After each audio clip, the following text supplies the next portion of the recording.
वर्तमान में शोध इत्यादि, तो मैं थोड़ा सा पीछे ले जाऊंगा और ईस्ट इंडिया कंपनी के समय से धर्मशास्त्र के अध्ययन से आरंभ करके अपने विषय का प्रतिपादन करूंगा। अर्थात वर्तमान या आधुनिक का समय अर्थ हो गया मेरे लिए 1773 से लेके अब तक का काल। और क्या कार्य हम देखेंगे इस समय में, क्या शोध लेखन हो रहा है, क्या क्या कार्य हो रहा है, उसमें कुछ तत्व इस तरह से होंगे। तो मूल ग्रंथों का संपादन, मूल ग्रंथों का अनुवाद, न्यायालय के निर्णयों का विलेखन, रिकॉर्डिंग एंड एनालिसिस, विवेचन, व्यवहार शास्त्रगत विविध विषयों का विश्लेषण और इतर आधुनिक शास्त्रों तथा आलोचना पद्धतियों की दृष्टि से व्यवहार शास्त्र का विमर्श, ये सब बिंदु हम इसमें मैं लेने का प्रयास करूंगा। इस सारे कार्य को काल और कर्तृत्व की दृष्टि से भी हम 4 भागों में विभक्त कर रहे हैं। अंग्रेजी शासन काल में अंग्रेज अधिकारियों और उनके समर्थकों का कार्य, अंग्रेजी शासन काल में भारतीय ज्ञान परंपरा के वाहक भारतीय, स्वतंत्रता के बाद से अब तक भारतीय विद्वानों और शोधकर्ताओं का कार्य, बंगाल में 1700 से ईस्ट इंडिया कंपनी के अधीन सरकार चलने लगी, तब हिंदू और मुस्लिम नागरिकों के कानूनों और रीति रिवाजों को लिपिबद्ध रूप में व्यवस्थित करने के प्रयत्न किए जाने लगे। उसी काल में धर्मशास्त्र का पुनरुज्जीवन होता है। गवर्नर जनरल वॉरेन हेस्टिंग्स के निर्देश पर एक ग्रंथ लिखा गया, विवादार्णव सेतु, और कोलकाता न्यायालय के मुख्य न्यायाधीश सर विलियम जोन्स के निर्देशन में लिखित विवाद भंगार्णव इस प्रयास के परिणाम थे। विवादार्णव सेतु की रचना बंगाल और मिथिला के 11 पंडितों ने की थी, यद्यपि उसकी योजना और संरचना अंग्रेज अधिकारियों ने की थी। इसी प्रकार विवाद भंगार्णव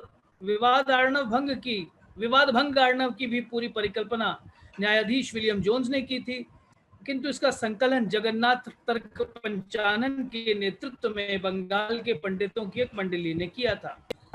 इन दोनों ही ग्रंथों के लेखकों ने अपने समय में उपलब्ध जितनी उपलब्ध सामग्री थी, प्राचीन और मध्यकालीन स्मृतियों, टीकाओं, भाष्यों, निबंधों, सारी परंपरा का विवेचन करके तत्कालीन आवश्यकताओं की दृष्टि से सामग्री का नए ढंग से संकलन किया। यह महत्वपूर्ण है। अपनी आवश्यकताओं, तत्कालीन आवश्यकताओं के अनुसार नए ढंग से संकलन, नए ढंग से संयोजन, ये भी एक प्रकार का शोध हो गया। विवादार्णव सेतु में तो अंग्रेजी पद्धति से दीवानी और फौजदारी कानून में विभाग करके विषय संयोजन किया गया था, किंतु विवाद भंगार्णव विशेष रूप से आर्थिक अनुबंधों, कॉन्ट्रैक्ट्स और दायभाग, इनहेरिटेंस संबंधी नियमों के विषय में था। आधुनिक काल में लिखे ये दोनों ही निबंध धर्मशास्त्र के पुनरुज्जीवन की दृष्टि से बड़े महत्वपूर्ण हैं, किंतु हमने देखा कि अंग्रेज न्यायाधीशों को प्रायः संस्कृत नहीं आती थी, अतः उनकी सुविधा के लिए इन दोनों का ही अंग्रेजी में अनुवाद करके न्यायालयों में पहुंचा दिया गया। विवादार्णव सेतु का अनुवाद हॉलहेड ने किया और दूसरे ग्रंथ का कोलब्रुक ने। अंग्रेज न्यायाधीशों और वकीलों की सुविधा के लिए और व्यवहार संबंधी अधिकाधिक ग्रंथों को सुलभ बनाने के लिए उस काल में अनेक स्मृतियों, भाष्यों, निबंधों का प्रकाशन और अनुवाद अंग्रेजी में किया गया। इन सब से धर्मशास्त्र का प्रचार, अध्ययन और प्रसार हुआ। अंग्रेजी अनुवादों के लिए जहां असंख्य व्यक्तिगत प्रयास किए गए, वहीं अनेक ग्रंथमालाओं में धर्मशास्त्र के अनुवाद हुए। उदाहरण के लिए ऑक्सफोर्ड से प्रकाशित sacred books of the east ग्रंथमाला इस दृष्टि से बड़ी महत्वपूर्ण है, जिसमें जॉर्ज ब्यूलर ने 1897 में आपस्तंभीय धर्मसूत्र, 98 में गौतम सूत्र, 1882 में बौधायन, 96 में मनुस्मृति का अनुवाद किया। जूलियस जॉली ने 1880 में विष्णु स्मृति, 89 में बृहस्पति स्मृति और 89 में ही नारद स्मृति का भी अनुवाद कर दिया।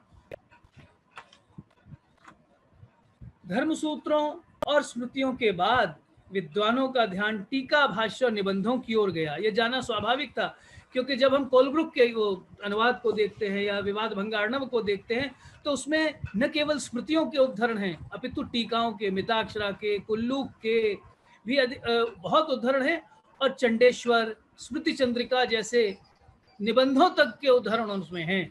इसलिए इन सब ग्रंथों का अनुवाद करने की आवश्यकता उस समय हुई। तो कोलब्रुक ने स्वयं जीमूतवाहन के दाएं भाग और मिताक्षरा के दाएं भाग का अनुवाद कर दिया। 1899 में गुलाब चंद्र सरकार और डी चैटर्जी ने चंडेश्वर के विवाद रत्नाकर का अनुवाद कर दिया। 1919 में प्रिंसिपल जे.आर. घरपुरे ने देवण भट्ट की स्मृति चंद्रिका का, गुलाब चंद्र सरकार ने वीर मित्रोदया का, उन्होंने ही रघुनंदन के दायित्व का अनुवाद भी किया। इसी के साथ साथ उस समय बहुत सारे संग्रह ग्रंथ भी बनाए गए, जिसमें धर्मशास्त्र की सामग्री को संकलित करके अनुवाद सहित प्रकाशित किया गया। इसमें हिंदू लॉ बुक के नाम से डब्ल्यू स्टोक्स ने व्यवहार मयूख, दाएं भाग, मिताक्षरा, दत्तक मीमांसा और दत्तक चंद्रिका का अनुवाद किया, पूर्व अनुवादों का संग्रह किया। सेटलूर ने Hindu law books on inheritance के नाम से अनेक टीका और भाष्यों की आवश्यक सामग्री एक स्थान पर संग्रहित की। एक और प्रकार के ग्रंथ इस समय तक बनने लगे, क्योंकि अब तक काफी समय हो गया था अंग्रेजी जजेस को अपने निर्णय देते हुए, तो उन्हीं के विचार, उन्हीं के डिसीजंस के, उन्हीं के निर्णयों के आधार पर व्याख्यान होने लगे, धर्म के स्वरूप का निर्धारण होने लगा, व्यवहार के स्वरूप का निर्धारण होने लगा। तो तत्कालीन न्यायालयों के निर्णयों के आधार पर हिंदू विधि का विश्लेषण करने वाले अनेक अंग्रेज और भारतीय विद्वान हुए। असंख्य पुस्तकें वकीलों ने, न्यायाधीशों ने हिंदू विधि के छात्रों और न्यायाधीशों और वकीलों सबके प्रयोग के लिए लिखी। ये एक तरह की टेक्स्ट बुक्स या डाइजेस्ट थी। ऐसा एक पहला ग्रंथ तत्कालीन मद्रास के मुख्य न्यायाधीश सर थॉमस स्ट्रेंज का ग्रंथ था। उन्होंने 1825 में लिखा, elements of Hindu law referable to British judicature in India. कुछ समय बाद, काफी समय बाद 1878 में जॉन डी मेन की a treatise on Hindu law and usages, John D Mayne a treatise on Hindu law and usages, ये बड़ी प्रसिद्ध पुस्तक हो गई और लगभग अभी तक जो लोग आज भी लॉ पढ़ रहे हैं उसको कभी कभी देख लेते हैं। जॉन मेन एक वकील थे जो कुछ समय तत्कालीन मद्रास राज्य के एडवोकेट जनरल भी रहे और बाद में इंग्लैंड में प्रिवी काउंसिल के सदस्य बन गए थे। उसके अतिरिक्त और भी कई ग्रंथ हमारे देश में लिखे गए। 1918 में प्रियनाथ सेन की एक पुस्तक है, general principles of Hindu jurisprudence. इसमें व्यवहार की सैद्धांतिक पृष्ठभूमि का विवेचन है। 1933 में श्री अमरेश्वर ठाकुर ने पुस्तक लिखी, हिंदू लॉ ऑफ एविडेंस। इसमें सारी साक्ष्य विधि पर अपने आप में एक स्वतंत्र ग्रंथ है। 1933 में ही स्वदामधन्य सर गंगानाथ झा ने Hindu law and it's sources ग्रंथ लिखा, जिसमें अलग अलग प्रकरणों के लिए आवश्यक जो भी हिंदू विधि थी उसको एकत्र करके उन्होंने रखा। सर गंगानाथ झा ने मनुस्मृति पर मेधातिथि के भाष्य का बड़ा टिप्पण, बड़ा अद्भुत अनुवाद किया हुआ है, ये सब परिचित हैं इससे। स्वतंत्रता प्राप्ति के पश्चात और अधिक सूक्ष्म दृष्टि से विषयों पर शोध और लेखन हुआ है। जैसे कुछ ग्रंथों का मैं संकेत कर सकता हूं।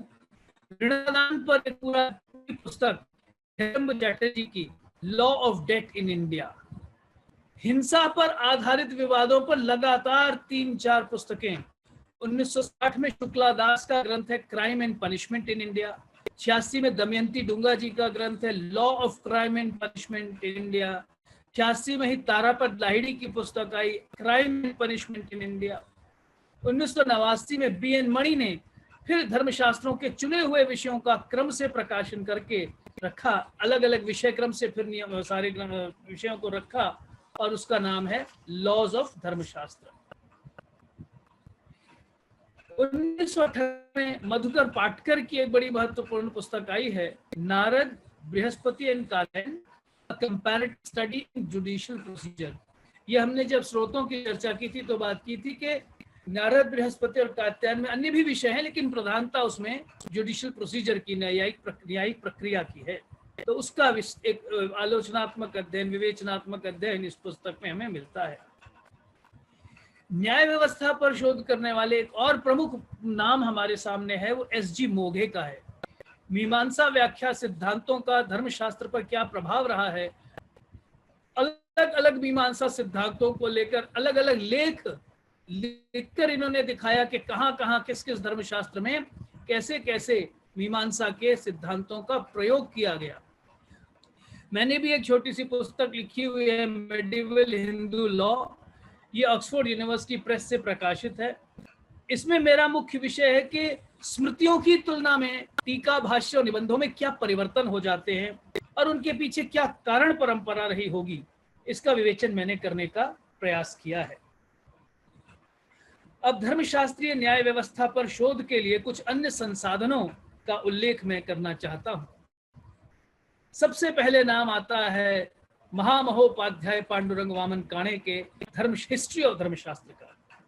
5 विशालकाय खंडों में वेद से लेकर आधुनिक काल तक की विकास यात्रा के प्रमुख सिद्धांतों, ग्रंथों, लेखकों का परिचय इस विशालकाय ग्रंथ से प्राप्त किया जा सकता है। इसका प्रकाशन पुणे के भंडारकर ओरिएंटल रिसर्च इंस्टीट्यूट ने किया। अंग्रेजी में मूलतः लिखित इस ग्रंथ को न्याय व्यवस्था सहित धर्मशास्त्र के सभी विषयों में प्रवेश का प्रथम द्वार माना जा सकता है। बल्कि मैं कहूँ ये मात्र द्वार नहीं है, अपितु मूल ग्रंथों के गंभीर अध्ययन और अथक परिश्रम से उत्पन्न एक अद्भुत शोध ग्रंथ है, जो शास्त्र के सूक्ष्म से सूक्ष्म विषयों को स्पष्ट करता है। इस ग्रंथ का मूल अंग्रेजी का हिंदी अनुवाद उत्तर प्रदेश हिंदी ग्रंथ संस्थान के तत्वावधान में श्री अर्जुन चौबे काश्यप के द्वारा किया गया है। धर्मशास्त्र को पढ़ने के लिए जो छात्र इच्छुक हैं, अगर उन्हें कहीं अली बाबा की गुफा चाहिए एक, तो वो श्री लक्ष्मण शास्त्री जोशी जी द्वारा रचित धर्मकोश है। महाराष्ट्र में सतारा जिले में वाई नामक स्थान पे प्राज्ञ पाठशाला से प्रकाशित यह ग्रंथ 1937 से 1941 तक के अवधि में संकलित हुआ धर्म का महाकोश है।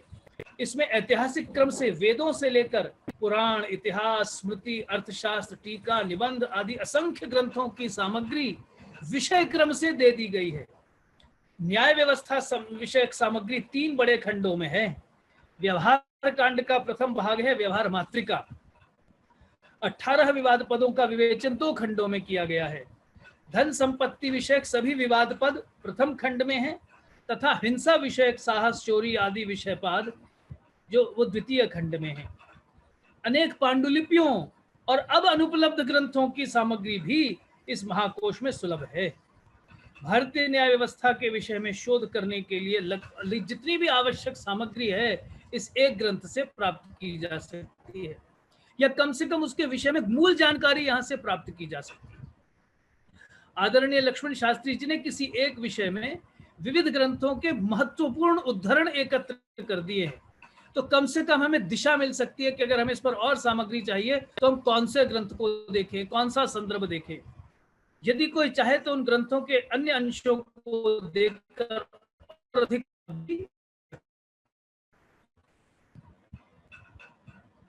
मूल ग्रंथों का धर्म सूत्रों, स्मृतियों, टीका, निबंधों, संग्रह ग्रंथों का संपादन, अनुवाद और प्रकाशन का काम बहुत व्यापक रूप से हुआ है और हो रहा है। इसके आधार पर कई श्रृंखलाएं हैं भारत में जो संस्कृत के मूल ग्रंथों का संपादन करके प्रकाशन करने के लिए प्रसिद्ध हैं। आप अलग अलग शास्त्रों के छात्र हैं, लेकिन इन सब से आपका नाम आप सबसे परिचय होगा। Mumbai Sanskrit series, Pakhamba Sanskrit series, Anand Ashram Sanskrit series, Trivandrum Sanskrit series, Adyar library Sanskrit series, Gaekwad oriental series, Sanskrit college Kolkata के प्रकाशन, निर्णय सागर प्रेस मुंबई, जीवानंद विद्यासागर जी कोलकाता के, Hindu law text series Mumbai आदि। तो ये सब जो कार्य है ये बड़ा महनीय कार्य बहुत विस्तार से भारत में चलता रहा है धर्मशास्त्र की और व्यवहार शास्त्र की दृष्टि से। अब मैं कुछ धर्मशास्त्र और विशेष रूप से न्याय व्यवस्था पर लेखनी उठाने वाले कुछ प्रमुख विदेशी लेखकों का परिचय देना चाहता हूं।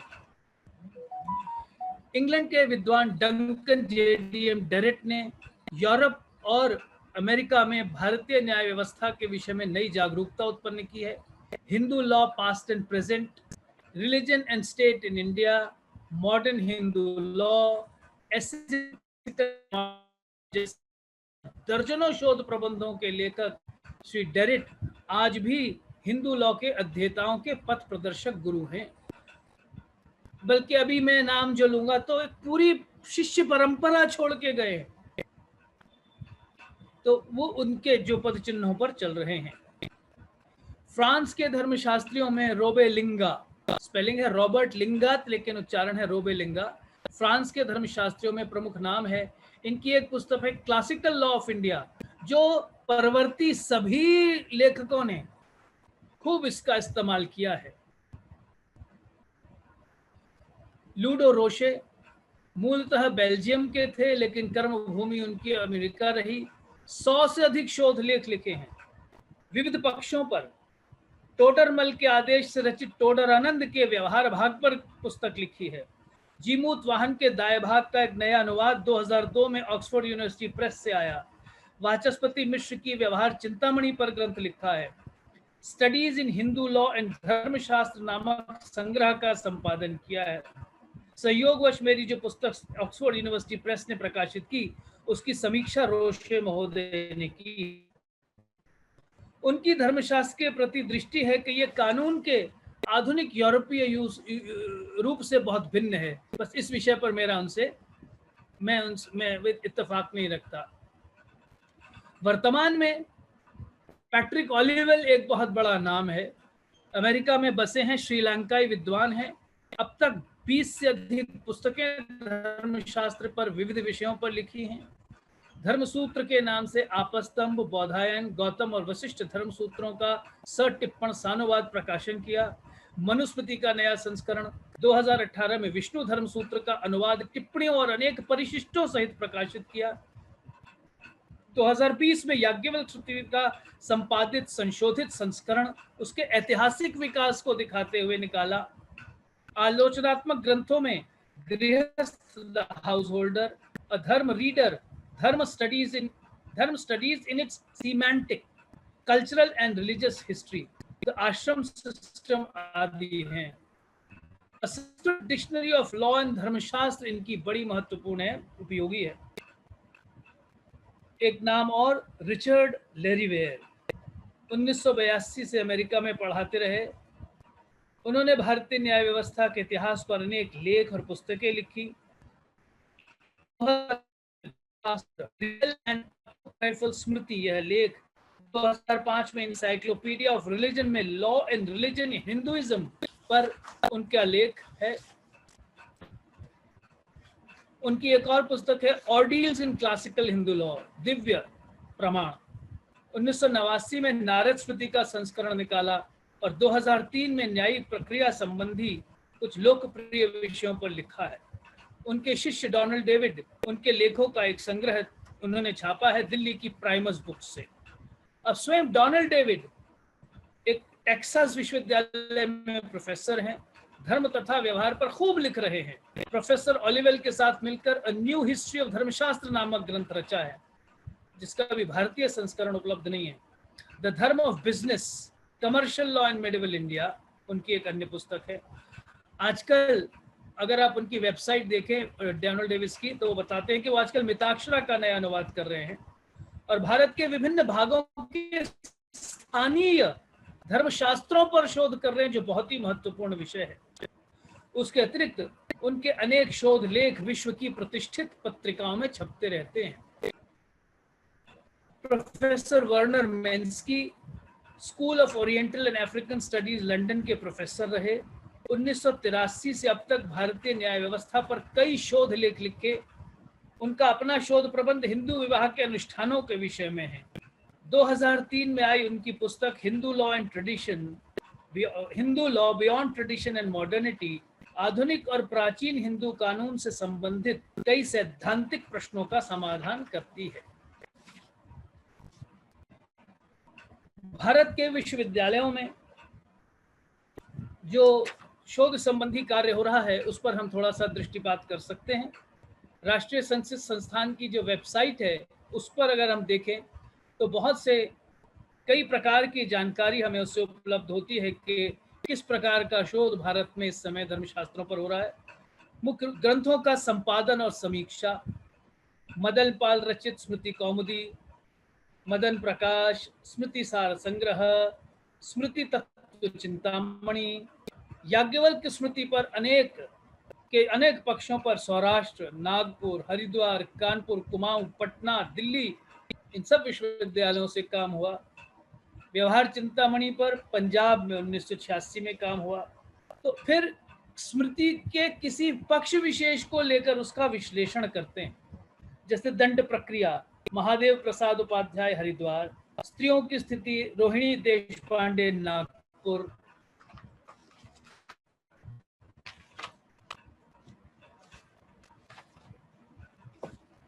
दत्तक पुत्र Vimarsh Veena Pani Patnaik Puri, Rajdharma Sushil Kumari Delhi, concept of justice in Dharmashastra Indu Kumar Meerut, Narada Smriti historical social legal political study, ये गुजरात से है। और अब देखते जाएंगे, पूरी लिस्टें हैं।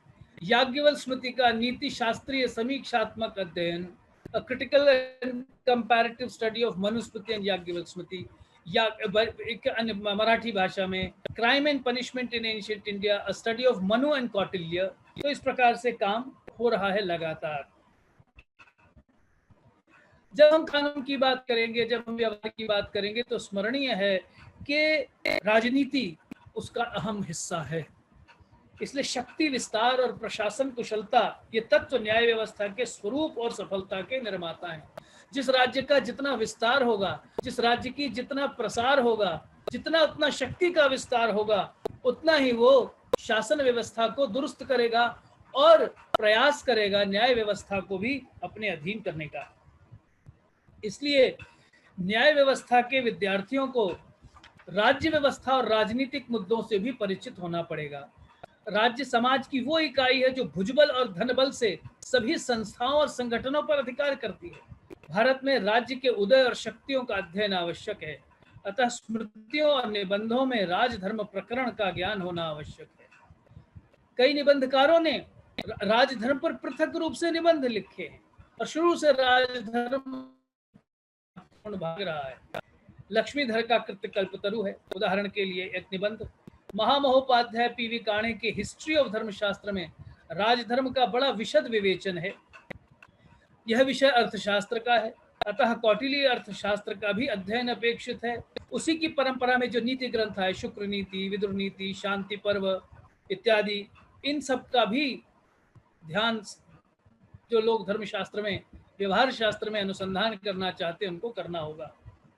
केएस अल्तेकर की पुस्तक state and government in ancient India, Charles Drekmeier का ग्रंथ kingship and community in early India, D N Jha का state formation in India, JNU के पूर्व आचार्य रहे डॉक्टर ब्रजलाल चट्टोपाध्याय, इन्होंने मध्यकालीन इतिहास पर बहुत कुछ लिखा है और संस्कृत के ग्रंथों इत्यादि से संदर्भ ग्रहण किए हैं। धर्मशास्त्र में धर्म की मूल अवधारणा प्रत्यक्ष और अनुमान की अपेक्षा शास्त्र की प्रामाणिकता, कर्म और फल के मध्य की कड़ी के रूप में अदृश्य की अवधारणा, दृष्ट और अदृष्ट फल का सिद्धांत आदि कई मूलभूत तत्व मीमांसा से आए हैं। न्याय व्यवस्था को मीमांसा की सबसे विलक्षण देन है मीमांसा के व्याख्या सिद्धांत। यद्यपि मूलतः यज्ञ आदि अनुष्ठानों की दृष्टि से उसमें ब्राह्मण ग्रंथों के विविध वाक्यों का अर्थ और समन्वय करने का शास्त्र है मीमांसा, किंतु शब्दात्मक वेद की व्याख्या के प्रसंग में ही मीमांसा ने व्याख्या करने के जिन सिद्धांतों का विकास किया, उनका प्रयोग धर्मशास्त्रकारों ने शास्त्रों की पंक्तियों की व्याख्या करने के लिए किया है। अतः न्याय व्यवस्था के स्रोतों में मीमांसा के मूल ग्रंथों तथा उन पर आधारित संदर्भ ग्रंथों का भी समावेश अपेक्षित है। इसी प्रकार रामायण, महाभारत, पुराणों की भी न्याय शास्त्रीय सामग्री आवश्यक है। न्याय शास्त्र के विषय में अनेक पांडुलिपियां Indira Gandhi national centre of the arts के पास उपलब्ध हैं। उन्होंने विश्व भर से संस्कृत की पांडुलिपियों का अद्भुत संग्रह किया है और उन्हें डिजिटाइज करके अपने पास रखा है। पांडुलिपियों की खोज अभी जारी है, क्योंकि हमने देखा कि धर्मशास्त्र का बहुत बड़ा हिस्सा जो है वो भी अज्ञात है। ऐसे ही व्यवहार शास्त्र का बहुत बड़ा हिस्सा अज्ञात है। तो कदाचित इन लाखों स्मृतियों, लाखों पांडुलिपियों में से कहीं धर्मशास्त्र की भी पांडुलिपियां होंगी। संस्कृत के विद्यार्थियों के लिए पांडुलिपियों पर ध्यान देना बहुत ही अधिक आवश्यक है। इंटरनेट संसाधन आजकल चाहे कितने व्याघात आए, लेकिन इंटरनेट के बिना हमारा काम चल नहीं सकता। इंटरनेट संसाधनों का शोधार्थियों को बहुत प्रयोग करना पड़ रहा है। Donald Davis junior university of medicine से धर्मशास्त्र एंड हिंदू लॉ पर एक विशाल बिब्लियोग्राफी चला रहे थे, जो इंटरनेट पर उपलब्ध है। समय समय पर उस पर संशोधन किया जाता रहा। यह annotated bibliography of Hindu law and Dharmashastra, annotated bibliography of Artha and Dharmashastra के नाम से प्राप्त होती है। अभी एक और बड़ा अद्भुत काम डोनाल्ड डेविस कर रहे हैं और पैट्रिक ऑलिवेल के संरक्षण में कर रहे हैं। धर्मशास्त्र के प्रमुख ग्रंथों के इलेक्ट्रॉनिक संस्करण, जिससे वो डिजिटाइज फॉर्म में, डिजिटाइज रूप में आपको नेट पर उपलब्ध हो गए। अब आपको मनुस्मृति में कुछ भी सर्च करना है, कुछ भी ढूंढना, एक शब्द भी ढूंढना है, तो आप मनुस्मृति खोल के केवल वो शब्द ढूंढिए, वो सारे प्रसंग बता देगा जहां जहां पर वो शब्द है। तो इस प्रकार से शोध करना बहुत सरल भी हो जाएगा। इस तरह के इलेक्ट्रॉनिक डिजिटाइज्ड फॉर्म्स टेक्स्ट के बहुत उपलब्ध हैं। ये धर्मशास्त्र पर जोर दे रहे हैं। अब तक वो मनुस्मृति, विज्ञानेश्वर की मिताक्षरा, देवण की स्मृति चंद्रिका आदि 5 ग्रंथों के इलेक्ट्रॉनिक संस्करण निकाल चुके हैं, जो आप सबके लिए निःशुल्क उपलब्ध हैं। अभी हाल में ही टेक्सास यूनिवर्सिटी की वेबसाइट पर एक नई बिब्लियोग्राफी पैट्रिक ऑलिवेल ने बनानी शुरू की है, जिसमें अधुनातन धर्मशास्त्र पर होने वाले सब शोध कार्यों का सूची मिलेगी। आरंभ से लेकर जब से सामग्री उपलब्ध हो रही है धर्मशास्त्र पर, तब से लेकर अब तक जो भी कोई लेख कहीं छपते हैं, कहीं कोई पुस्तक छपती है, तो उसका उल्लेख इस वेबसाइट पर कर दिया जाता है। तो इस दृष्टि से ये वेबसाइट पर, ये ऑनलाइन बिब्लियोग्राफी है, आप चेक देख सकते हैं। ऐसे ही यूजीसी के तत्वावधान में इनफ्लिपनेट है, ये इससे हम सब परिचित हैं। भारत में संशोधन करने वाले हिंदू लॉ पर असंख्य पुस्तकें, आप उसमें सिर्फ सर्च में स्मृति डालिए, धर्मशास्त्र डालिए, मनुस्मृति आदि डालिए, तो ये अगर ढूंढे तो काफी सामग्री मिल जाती है। जैसे मैंने ढूंढा तो याज्ञवल्क्य पर 21 ग्रंथ मिल गए, स्मृति डाला तो 150 रेफरेंसेस आ गए, नारी पर 2, मिताक्षरा पर, धर्मशास्त्र पर। तो उससे हमें फिर हम वहां से उन शोध ग्रंथों को भी देख सकते हैं। न्याय व्यवस्था के अध्ययन के लिए अभिलेखों का बड़ा महत्व है। जब तक हम अभिलेखीय सामग्री को नहीं ढूंढ कर लाएंगे, तब तक कम से कम इतिहास वाले नहीं मानेंगे कि भारत में धर्मशास्त्र किसी व्यावहारिक रूप में चला करता था। केवल पुस्तक के साक्ष्य को इतिहासकार मानने को तैयार नहीं है। ये उनकी अपनी समस्या हो सकती है, ये उनकी अपनी विडंबना हो सकती है, लेकिन इतिहास में साक्ष्य का बड़ा प्रमाण है, साक्ष्य का बड़ा महत्व है। और हम भी कानून पढ़ रहे हैं, बिना साक्ष्य के कुछ नहीं, कुछ प्रमाण नहीं। तो अगर हम ढूंढ कर कहीं से इंस्क्रिप्शंस में से कुछ न्याय शास्त्रीय सामग्री, व्यवहार शास्त्रीय सामग्री ला सकें, तो इसके लिए जो फ्लीट का अभिलेख संग्रह है, डीसी सरकार का सिलेक्ट इंस्क्रिप्शंस है, कॉर्पस इंस्क्रिप्शन इंडिकेरम के 4 खंड हैं, असंख्य अभिलेख हैं। एपिग्राफिका इंडिका भारतीय पुरातत्व विभाग चला छापता है, इसके 36 खंड विभाग की वेबसाइट पर उपलब्ध है। आप देखिए, निःशुल्क आपको वो सारी सामग्री मिल जाएगी। इस प्रकार हम देख रहे हैं कि धर्मशास्त्र पर अभी शोध करने की बहुत संभावनाएं हैं। मेरी ही एक छात्रा ने धर्मशास्त्र में उपभोक्ता संरक्षण पर काम किया, एक ने धर्मशास्त्र में तृतीय प्रकृति पर अभी अपना शोध लेख दिल्ली विश्वविद्यालय को प्रस्तुत किया है। उपभोक्ता संरक्षण पर कर चुकी एक छात्रा, स्त्रियों के प्रति अपराध, क्राइम्स अगेंस्ट वुमेन एक बड़ा भारी आज का विषय है, जो लोग उस पर सोचते हैं, बात करते हैं। इस पर भी हमने काम करना शुरू किया, लेकिन किसी कारण से वो अवरुद्ध हो गया। तो दलित विमर्श, स्त्री विमर्श की दृष्टि से व्यवहार शास्त्र का मूल्यांकन, बाजार का नियंत्रण, सामाजिक संस्थाओं के कानून, दास प्रथा का इतिहास, व्यवहार और प्रायश्चित्त में संबंध, श्रमिक कानून, बाल बच्चों के अधिकार, चाइल्ड राइट्स, वृद्धों के अधिकार, प्रशासनिक विधि आदि कई ऐसे विषय हैं जिसमें हम अभी और शोध की संभावना देख रहे हैं। वैसे भी धर्मशास्त्र में संशोधन की बड़ी आवश्यकता है, बड़ी महत्ता है, क्योंकि हम एक बड़े विषम समाज में रह रहे हैं। आज भी भारत में डाइवर्सिटी, विषमता हमारा एक बड़ा मूलभूत तत्व है।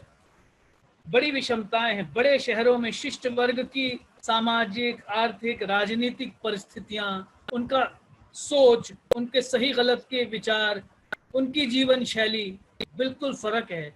और वही बड़े शहरों में ही वो तथाकथित शिष्ट वर्ग को छोड़ दे, जब हम जन सामान्य पर आते हैं तो उसका आचार विचार, उसका चिंतन, उसका व्यवहार फर्क है। ग्रामीण क्षेत्रों में भी इस तरह की विविधता हम देख पाते हैं। उनका सबका सही और गलत का अपना अपना विवेक है, अपनी आकांक्षाएं हैं, अपनी आवश्यकताएं हैं। इसलिए एक अति विषम समाज में व्यवहार व्यवस्था का क्या स्वरूप होना चाहिए, इस पर भारतीय व्यवहार शास्त्र कुछ कह सकता है। ये जो अंग्रेजों के जमाने से विचार आ गया कि सब पर समान कानून थोपा जाएगा, सब पर समान कानून थोपा जाएगा, ये भारतीय धर्मशास्त्र की भावना के और आत्मा के विपरीत है। हमने सब लोगों को कानून के जटिल जाल में फंसाकर उनके जीवन को कष्ट से भर दिया है। इसलिए सरल व्यवहार पद्धति, सरल कानून, आप स्वयं देखिए, एक एफआईआर तक आप नहीं लिख सकते। आप लिखवा, आपको पता ही नहीं चलेगा पुलिस वाले ने कौन कौन सी धाराएं उसमें लगा दी। और कोर्ट कचहरी में जाकर निचली अदालतों में क्या और हाई कोर्ट में क्या और सुप्रीम कोर्ट में क्या, वहां पर प्रक्रिया इतनी जटिल बना दी गई है और व्यय साध्य बना दी गई है, श्रम साध्य बना दी गई है, समय साध्य बना दी गई है कि न्याय मिलना आम आदमी के लिए थोड़ा कठिन हो रहा है। तो क्या प्राचीन व्यवहार शास्त्र से हम कुछ प्रक्रियाएं या विधान ऐसे ले सकते हैं जिनसे भारत में लोगों को सरलता से इजी एक्सेस टू जस्टिस हो सके? जब हमारे धर्मशास्त्र में अलग अलग स्थान, केवल अलग अलग स्थानों पर सरकारी न्यायालय बनाने से काम नहीं है कि हमने अलग अलग स्तर पे, जिले में भी है और राज्य में भी है और देश में भी है और सर्वोच्च न्यायालय भी है, ये तो अलग है। लेकिन क्या हम अलग अलग कानून बनाने की सोच सकते हैं? क्या हम सिटी दिया है हमने कुछ बहुत अधिकार, थोड़ा बहुत अधिकार राज्यों को, लेकिन क्या उस अधिकार को धर्मशास्त्र की तरह जिले तक ले जाया जा सकता है? क्या उस अधिकार को गांव तक ले जाया जा सकता है? ये सोचने का विषय है जिस पर धर्मशास्त्र की ओर से कुछ कहना हमें चाहिए। एक और जो धर्मशास्त्र लिए संशोधन का एक बड़ा रोचक विषय हो सकता है, वो ये है कि ब्रिटिश साम्राज्य से बाहर के हिंदू शासकों के क्षेत्रों में धर्मशास्त्र की क्या व्यवस्थाएं चल रही थी। स्वतंत्रता प्राप्ति के समय भारत में 500 से ज्यादा ऐसे रियासतें थीं जहां पर जो ब्रिटिश शासन से बाहर थी। उनमें से अनेक हिंदू राजाओं के अधीन थी और हिंदू बहुल थी। इन राज्यों में शासक किस प्रकार से न्याय कर रहे थे, यह जानना आवश्यक है। बंगाल की तो कथा हमने सुन ली कि वहां के नवाब और बड़े बड़े जमींदार शासन करते थे, मनमाने ढंग से करते थे, जिसको देखकर कंपनी के अधिकारी क्षुभित हुए और उन्होंने एक वैकल्पिक व्यवस्था करने की कोशिश की। लेकिन अन्यत्र क्या है स्थिति, यह जानना आवश्यक है। थोड़ा सा खोजा मैंने, ब्रिटिश सरकार का प्रथम गजट देखा मैंने, 1840 से 1900 तक का गजट था। उसमें तत्कालीन स्थानीय शासकों की न्याय व्यवस्था की घोर आलोचना की गई है। इसके लेखक हंटर महोदय पृष्ठ 140 पे लिखते हैं कि इन राज्यों में न्याय व्यवस्था बहुत अस्त व्यस्त है। यद्यपि हिंदू विधि में प्रत्येक राजा को स्वयं न्याय करने का दायित्व दिया गया है, किंतु इन राज्यों में राजाओं ने यह अधिकार औरों को दे रखा है। कहीं कोई स्थायी न्यायालय या न्यायाधीश नहीं है। कई मामलों में राजा तात्कालिक रूप से कोई समिति गठित कर देते हैं। अधिकतर विवादों का समाधान पंचायतें या वादी प्रतिवादी की सहमति से कोई मध्यस्थ कर देता है। इनमें से कोई व्यवस्था तो राजा की अनुमति से चलती है, पर कोई स्वतंत्र रूप से भी चलती है। हंटर महाशय क्योंकि इंग्लैंड से आए थे, उन्हें एक छत्र राज्य के अधीन सब चाहिए था, इसलिए उनको ये अनुकूल प्रतीत नहीं हुआ। लेकिन मैं कहता हूं, हंटर महोदय की इस रिपोर्ट से हम ना घबराएं। स्थानीय न्याय व्यवस्था के प्रमाण हमें मिल सकते हैं उन सब प्राचीन पुराने राज्यों में, पुरानी रियासतों में। उदाहरण के लिए राजस्थान में जयपुर, उदयपुर, इधर मध्य प्रदेश में ग्वालियर, ये बड़ी समृद्ध शासन रहे हैं और इन्होंने संस्कृत विद्या के संरक्षण के लिए भी बहुत काम किया है। इनके शासकीय अभिलेखागारों को खोजने की जरूरत है। शायद उसमें भारतीय न्याय व्यवस्था को समझने के लिए हमें कुछ और पुष्कल प्रमाण प्राप्त हो जाएं। विगत दशक में अगर आप धर्मशास्त्र और हिंदू लॉ पर प्रकाशित पुस्तकों पर एक दृष्टिपात करें तो एक बड़ी रोचक परिवर्तन आपको दिखाई देगा कि विदेशों में विशेष रूप से जो लोग धर्मशास्त्र पर या व्यवहार शास्त्र पर लिख रहे हैं, उनकी दृष्टि केवल धर्मशास्त्र के किसी एक ग्रंथ विशेष का अध्ययन करने की नहीं है, उनका केवल किसी एक विषय पर चर्चा करने की उनकी दृष्टि नहीं है। वो उसे एक व्यापक अंतरराष्ट्रीय दृष्टि से रखते हैं। जैसे विदेशों में विश्वविद्यालयों में संस्कृत विभाग समाप्त हो गए और उसकी जगह या तो दक्षिण एशिया विभाग बन जाएगा या एशिया विभाग बन जाएगा, तो वो या धर्म विभाग के अंतर्गत संस्कृत पढ़ा दी जाएगी या भाषा विज्ञान विभाग के अंतर्गत संस्कृत पढ़ा दी जाएगी। लगभग वैसी सी प्रवृत्ति यहाँ पर धर्मशास्त्र में, व्यवहार शास्त्र में शोध को लेकर भी हो रही है। अब वो अगर बात कर रहे हैं भारतीय धर्मशास्त्र की, तो वो उसको अफ्रीका में, साउथ एशिया में धर्मशास्त्र, कंपैरेटिव रिलीजन, कंपैरेटिव लॉ, इस तरह की बात करने लगे हैं। और कुछ ऐसे मुद्दे हैं जो सारे विश्व को प्रभावित करते हैं, इसलिए वो एक किसी शास्त्र की बात नहीं करेंगे, किसी पुस्तक की ही बात नहीं करेंगे। कुछ जो चिंता है लोगों की वो बढ़ती जा रही है धर्म और पर्सनल लॉ के कारण। विशेष रूप से कई भारत के समुदाय या विश्व के समुदाय हैं जो पर्सनल लॉ में परिवर्तन की संभावना को अनुकूल नहीं मान रहे और उनमें कुछ कट्टरपंथिता बढ़ रही है। भारत में धर्म को लेकर क्या चिंतन चल रहा है? क्या धर्म ही, वो जो संकीर्ण अर्थ में धर्म है, ईश्वरवाद, जो वो सारे सामाजिक आचार को कैसे प्रभावित करेगा? क्या भारत में एक यूनिवर्सल सिविल कोड लाया जाएगा? क्या एक यूनिवर्सल फैमिली कोड लाया जाएगा? ये सब प्रश्न इसमें चल रहे हैं। कास्ट एंड पॉलिटिक्स और एक जो मुद्दा है जिस पर मैं बार बार प्रस्ताव कर रहा हूं कि खूब बहस होनी चाहिए कि भारत में जो हमारे धर्मशास्त्रों में, हमारे व्यवहार शास्त्रों में जो व्यवहार है वो एक औपचारिक न्याय व्यवस्था का अभाव है। इस तरह की जो बात कह रहे हैं उनसे भी हमें संघर्ष करना है। डोनाल्ड डेविस ने एक टिप्पणी की है, वो लिखते हैं कि यदि हम भारतीय व्यवहार परंपरा को समझना चाहते हैं, देखिए कह तो रहे हैं कि हम भारतीय व्यवहार को, परंपरा को समझने का प्रयास कर रहे हैं, लेकिन कैसे करेंगे? तो हमें यूरोप के इस पूर्वाग्रह को छोड़ना होगा कि न्याय का संबंध केवल औपचारिक न्यायालयों से, लिखित कानून से है। अर्थात वो परोक्षता ये कह रहे हैं कि भारत में यह औपचारिक न्याय व्यवस्था नहीं है। इस पर मैं पहले भी प्रतिवाद कर चुका हूं, लेकिन ये क्योंकि मेरा बड़ा प्रिय विषय है, मैंने पहले भी जोर देकर कहा है कि भारत में भी औपचारिक, सुसंगत और पर्याप्त रूप से विकसित न्यायालयीय व्यवस्था का भूरिशः उल्लेख प्राचीन और मध्यकालीन ग्रंथों में है। ये अलग बात है कि राजनीतिक उथल पुथल के चलते उसके पुष्ट प्रमाण हमारे पास आज नहीं है।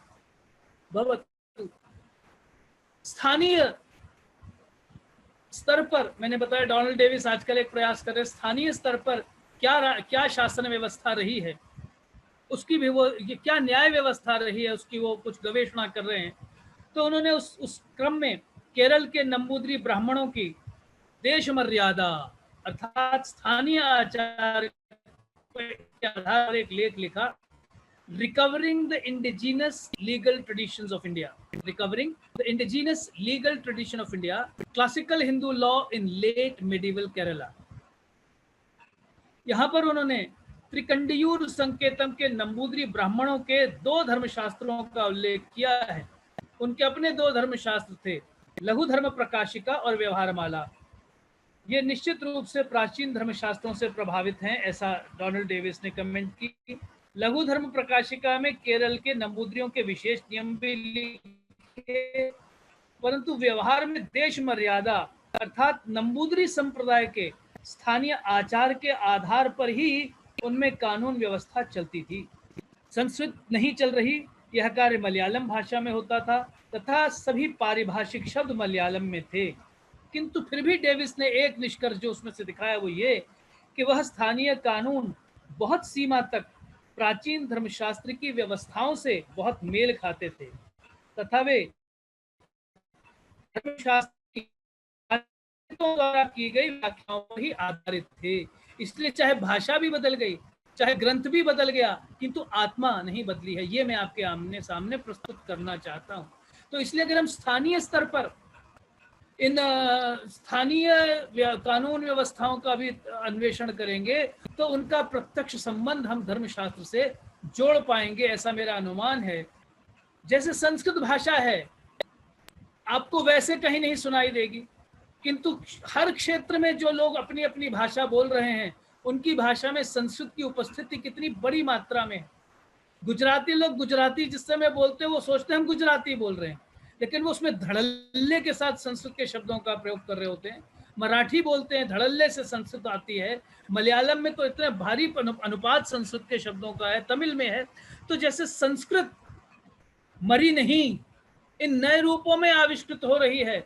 नए क्षणे क्षणे यन्नवताम उपैति तदेव रूपम रमणीयताया, तो संस्कृत की रमणीयता का ये एक रूप है कि वो नए नए रूपों में आ रहे। ऐसे ही धर्मशास्त्र, हमारी सारी सामाजिक परंपराएं, धार्मिक परंपराएं, हमारा साहित्य, काव्य शास्त्र, ये सब इन सब भाषाओं के रूप में अब उभर के आ रहा है, उभरा है पिछले 200, 300, 500 वर्षों में। उसको अगर हम समझ पाएंगे तो हम भारत की एकात्मता को समझ पाएंगे। अगर उसमें हम भारतीय प्राचीन धर्मशास्त्र के तत्वों को देख पाएंगे, खोज पाएंगे, ढूंढ पाएंगे, तो हम समझ पाएंगे कि किस तरह से वो जो हमारे प्राचीन कानूनी परंपरा है उसको केवल क्लासिकल कहकर उसका तिरस्कार नहीं किया जा सकता। जैसे संस्कृत को क्लासिकल कहकर उसको छोड़ा नहीं जा सकता, उसी प्रकार से हमारी धर्मशास्त्र व्यवस्था को भी केवल क्लासिकल के नाम पर समाज से बहिष्कृत नहीं किया जा सकता। इसके साथ ही अंग्रेजों के साथ साथ हमारे देश में और छोटे छोटे क्षेत्रों में पुर्तगालियों ने, डच ने, फ्रांस के लोगों ने भी शासन किया। गोवा, पांडिचेरी आदि क्षेत्रों में न्याय व्यवस्था उन्होंने अपनी स्थापित की। तो उस प्राचीन व्यवस्था को लेकर भी हम कुछ ग्रंथ अगर वहां पर भी अनुसंधान करें तो हमें प्राचीन भारतीय न्याय व्यवस्था के बारे में और अधिक जानकारी, अधिक पुष्कल जानकारी और प्राप्त होगी कि वहां पर उन्होंने क्या क्या परीक्षण किए और किस प्रकार से भारतीय न्याय व्यवस्था को, प्राचीन भारतीय न्याय व्यवस्था को वहां पर उन्होंने क्रियान्वित किया।